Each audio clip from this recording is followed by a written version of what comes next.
Chegou o grande dia. Santos e Vasco se enfrentam pelo Campeonato Brasileiro. Duelo importantíssimo. A gente pode até tratar como uma decisão, porque de fato é. Se o Santos vencer o Vasco, o Santos deixa a zona de rebaixamento. Se o Vasco vencer o Santos, se distancia ainda mais do Z4 do Campeonato Brasileiro. Além da questão de pontuação, é aquela coisa da moral, né? Quem sair vencedor no confronto de hoje vai com mais moral para o restante do Campeonato Brasileiro. Tivemos alguns jogos que nos interessam, né, principalmente a derrota do Bahia. Temos aí na segunda-feira o Botafogo enfrentando o Goiás. Então, se o Botafogo vencer, fica ainda mais favorável para o Santos. Mas para ficar favorável mesmo, o Santos precisa fazer a sua parte, que é vencer a equipe do Vasco. Então, vamos falar aqui nesse vídeo as prováveis escalações, tanto de Santos como de Vasco, o que o Santos precisa tomar cuidado da equipe vascaína. Mas antes, quero mostrar aqui a tabela, para vocês entenderem aqui a classificação, como o Santos se encontra, né? Infelizmente, estamos na 18ª colocação, com 24 pontos. O Bahia foi derrotado para o Flamengo, então o Bahia está com 25 pontos e na zona de rebaixamento, então resultado muito bom para o Santos. O Santos também vai dar aquela secada no Goiás, né? O Goiás que vai enfrentar o Botafogo na segunda, Botafogo jogando em casa, e o Vasco enfrenta a gente. Então, aquele jogo importantíssimo, pode ser uma rodada bem favorável para o Peixe, até mostrar aqui para vocês, olha, hoje, inclusive, no mesmo horário, o Curitiba enfrenta o Atlético Paranaense, então, um resultado que não seja uma vitória do Curitiba seria interessante para nós. Também temos o clássico Cruzeiro e América, seria ótimo, né, uma vitória da equipe cruzeirense. Então, esses são os jogos para o Santista ficar de olho, tá certo? O Santos vencendo, vai a 27 pontos e encosta aqui no Internacional. Internacional que enfrentou a equipe do Atlético Mineiro e acabou sendo derrotado. Então, o Santos fica ali mais próximo do Internacional, caso vença o Vasco. Então, jogo importantíssimo, né? Em termos de classificação, tenho certeza que tanto o torcedor do Vasco como do Santos sabe dessa importância. E tivemos cerca de 12 dias de preparação desde aquela vitória diante do Bahia, vitória que deu uma energizada no torcedor santista. Santos que começou perdendo e depois, né, conseguiu a virada. Foi um Santos que teve mais finalizações, e isso é um ponto que a gente espera, principalmente diante do Vasco, por ser um jogo na Vila Belmiro, todos os ingressos esgotados, tivemos a presença do torcedor santista no sábado, treino aberto, presença importante do torcedor, que também promete fazer uma bonita recepção hoje, antes da bola rolar contra o Vasco.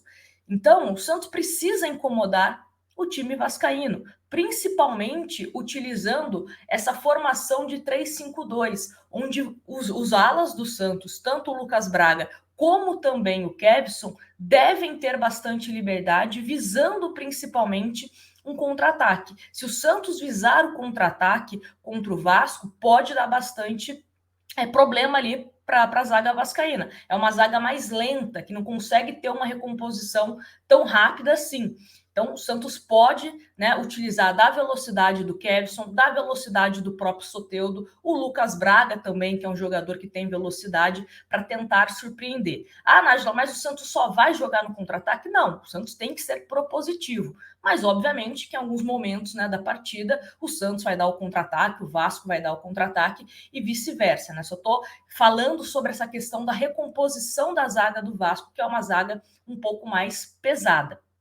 O Vasco também é um time que deixa alguns espaços ali próximo à linha de fundo, então tanto para cruzamento ou, né, no 1 contra 1, o Santos pode tentar se aproveitar, principalmente, né, a característica do Soteldo, do jogador de velocidade, o jogador que tem esse drible, para tentar encontrar o Marcos Leonardo ou quem sabe um Furt no segundo tempo, Morelos, enfim, né, dependendo de como o Marcelo Fernandes pensa esse Santos para a segunda etapa. Inclusive, até falando do Morelos, ele já está melhor fisicamente. O próprio Alexandre Galo, o coordenador do Santos, falou isso em reunião do Conselho Deliberativo, que ele está melhor fisicamente. E a partir desse jogo contra o Vasco, a tendência é que ele seja mais utilizado. Então, pode ser um 12º jogador aí do Santos para tentar vencer a equipe vascaína visando o segundo tempo, tá certo? E aí, o time do Santos é o mesmo time que enfrentou e venceu o Bahia. João Paulo, Joaquim, João Basso e Dodô jogando ainda como um zagueiro. É importante o Dodô também na questão da saída de bola, ele dá uma qualidade diferenciada, é melhor do que se você pensar no Messias, que é um jogador que ele tem pouco recurso técnico e é mais chutão, né? Mais do jeito que a bola vem, ele tenta se livrar. O Dodô, pelo menos contra o Bahia, teve alguns momentos que ele colocou a bola no chão e tentou uma opção mais viável, mais segura, vamos colocar assim. Né? Então, vamos olhar aí como que o Dodô se sai nesse jogo contra o Vasco.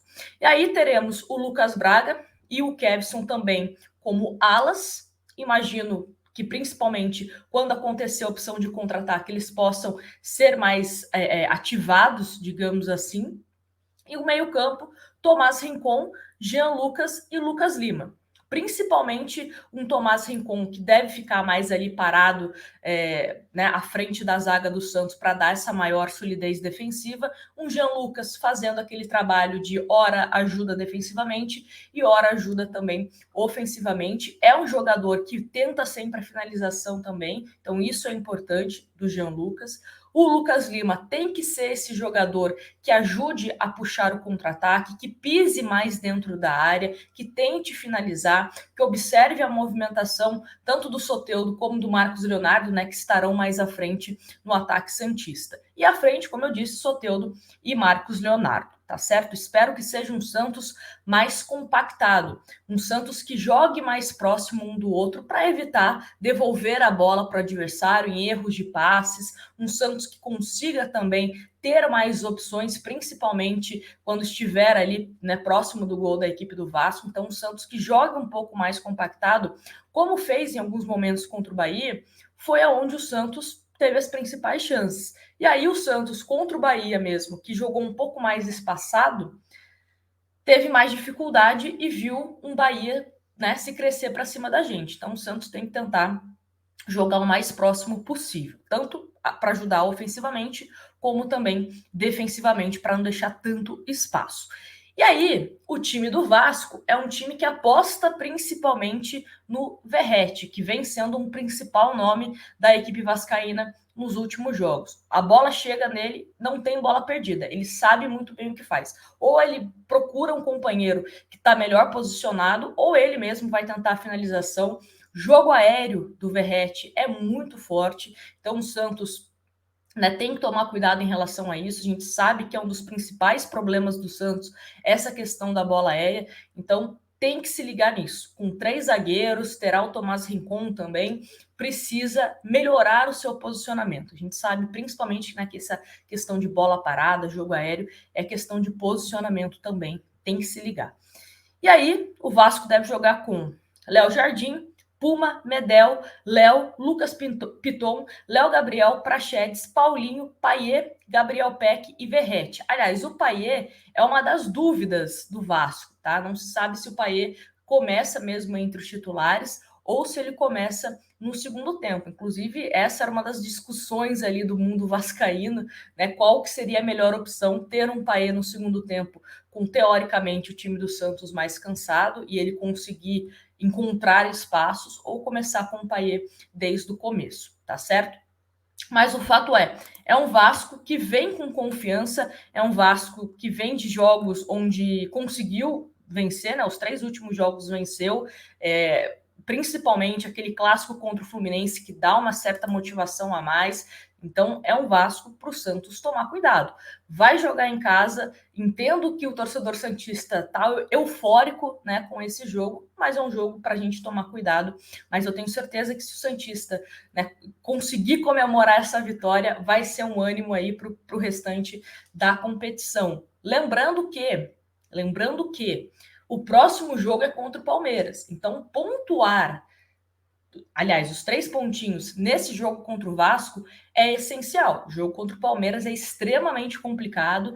É óbvio que a gente vai torcer por uma vitória. O Santos pode sim vencer, nenhuma equipe é invencível, mas, né, se você faz o seu trabalho de casa hoje contra o Vasco, né, as coisas podem não piorarem ou até mesmo ficarem extraordinárias caso o Santos consiga um empate ou até mesmo uma vitória contra o Palmeiras, tá certo? Vamos torcer muito para uma vitória do Santos hoje.